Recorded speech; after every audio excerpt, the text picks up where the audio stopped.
niseme jambo lifuatalo.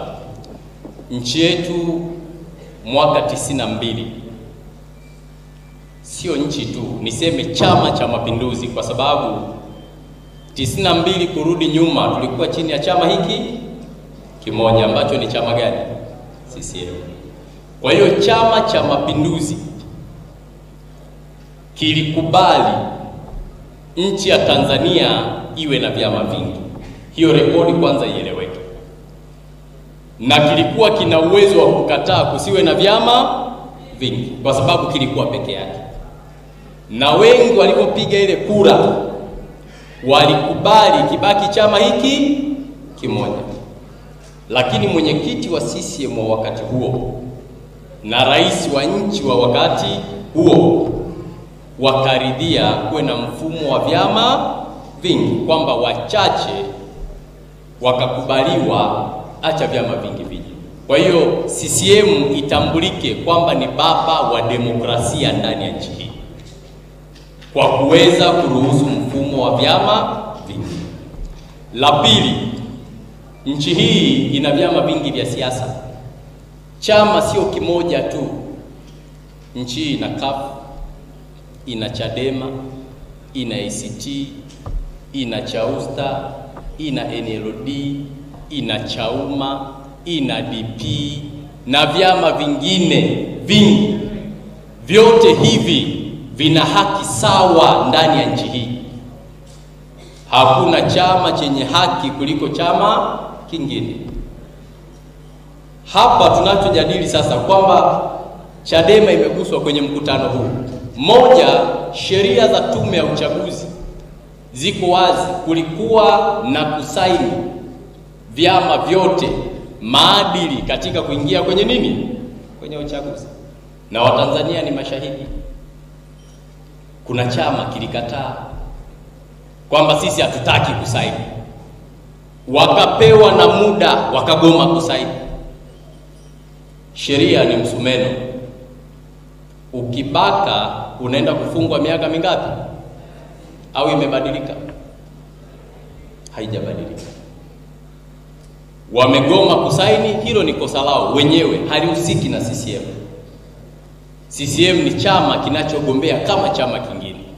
La pili, waliomba zifanyike reform. Moja, wakurugenzi wa halmashauri wasisimamie uchaguzi waliondolewa. Hakuna mkurugenzi anayesimamia uchaguzi kwa sasa. Waliomba kusiwe na mtu anayepita bila kupingwa, ikaondolewa. Hakuna mgombea anayepita bila kufanya nini? Kupingwa. Ni reforms hizo ambazo wao walizitaka katika tume ambayo alikuwa anaisimamia mzee Mkandara Prof.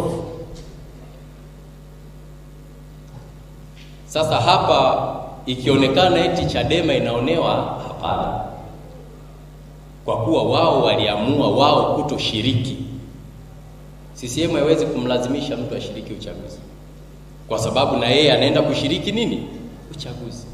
Lakini historia ya vyama vyetu vyote vinajulikana. Ndio maana kwa sasa ukituliza mshindani wetu mkuu ni nani, sisi tunashindana na vyama vyote vya siasa vilivyoingia kwenye uchaguzi. Na hatu underestimate kwamba chama hiki ni kidogo, hiki ni kikubwa. Siasa haina comparison.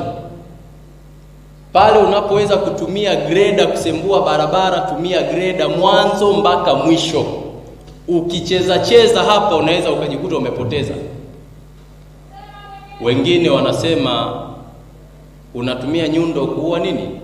Sisimizi. Sasa wewe umeenda kwenye kampeni kuomba kura, ina maana kuna mikoa mingine usiende, unaogopa kwamba hapa ngoja tudharau watatupa tu. Ndio maana mgombea amezunguka nchi nzima kwa ukubwa ule ule, kila wilaya ameenda kuomba kura, na wanaotoa kura ni Watanzania. Na Chama cha Mapinduzi hakina dharau. Ndio maana kimefuata watu mpaka vijijini, mpaka kwenye vitongoji, mpaka kwenye mitaa, mpaka barabarani. Na hapa tunapoongea Mwanza na mikoa mingine, viongozi wa CCM wanatafuta kula nyumba kwa nyumba, chumba kwa chumba, kitanda kwa kitanda, mpaka uvunguni ikiwezekana tutakwenda kusaka kura. Kwa nini? Kwa sababu hatu underestimate uchaguzi. Na ukisoma katiba ya CCM ibara ya 5 inasema katika malengo ya Chama cha Mapinduzi ni kuhakikisha kinashika dola. Ndio hiyo tunaitafuta kwa machinery zetu ambazo tuko nazo ndani ya chama chetu. Ndio maana unakuta sisi tuna mifumo, tuna mwenyekiti wa mkoa, tuna kamati ya siasa ya mkoa, tuna halmashauri kuu ya mkoa. Mkoa umejitosheleza. Ukishuka wilayani kuna mwenyekiti wa wilaya, kamati ya siasa ya wilaya, halmashauri ya wilaya imejitosheleza. Kwenye kata tuna kamati ya siasa ya kata, tuna halmashauri kuu ya kata. Ukishuka kwenye shina mpaka kwenye tawi na tuna mabalozi. Sasa wewe hiyo mifumo huna. Unauliza CCM imeshindaje au imekuonea wapi? Sisi tukishusha message, mfano mwenyekiti anamwambia labda mwenyekiti wa mkoa wa Mwanza, mwenyekiti wa mkoa wa Mwanza, kuna ujumbe uwape wenye viti wa mikoa yako au makatibu wa chini yako.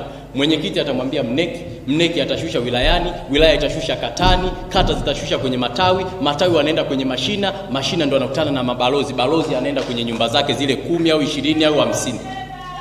Vyama vingine hizi machinery wanazo? Kama hawana, wasitafute sababu ya kulalamika. Chama cha Mapinduzi ni chama taasisi, sio chama cha mfukoni kwa mtu binafsi. Ndio maana leo nakuta mwenezi wa CCM sijulikani nimetokea wapi. Uongo. Maana yake hiki ni chama taasisi. Yoyote anaweza kuwa yoyote ndani ya CCM muda wowote. Vyama vingine, wengine watakaa baba mkwe, mama mkwe, dada mkwe, mama nani. Ndio hivyo, familia inaongoza chama.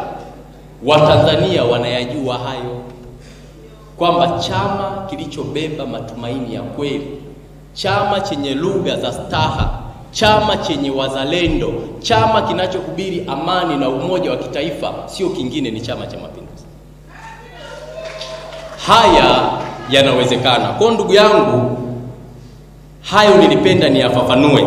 Lakini la mwisho katika hili, sisi kama Chama cha Mapinduzi tunavipenda vyama vyote na hatubagui. Na kuthibitisha hilo, ndio maana unakuta kuna majirani wanakuja ndani ya Chama cha Mapinduzi na tunawapokea na tunawapa platform ya kusema na tunakijenga chama hiki.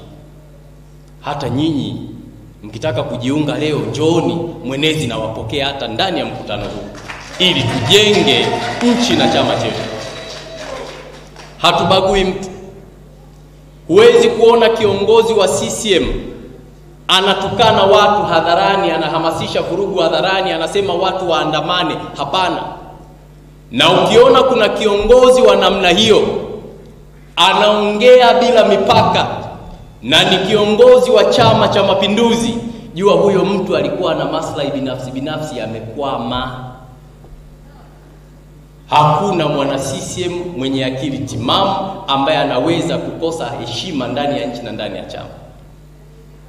Mwisho nitafafanua kwa ukubwa ili ndugu yangu Lambert aweze kuelewa vizuri, kakaangu pale. Lakini waambie tu wana Mwanza na makundi yote mliopo humu ndani, Tanzania iko salama kwa sababu ya uimara wa Chama cha Mapinduzi chini ya mwenyekiti wake Daktari Samia Suluhu Hassan. Nakushukuru.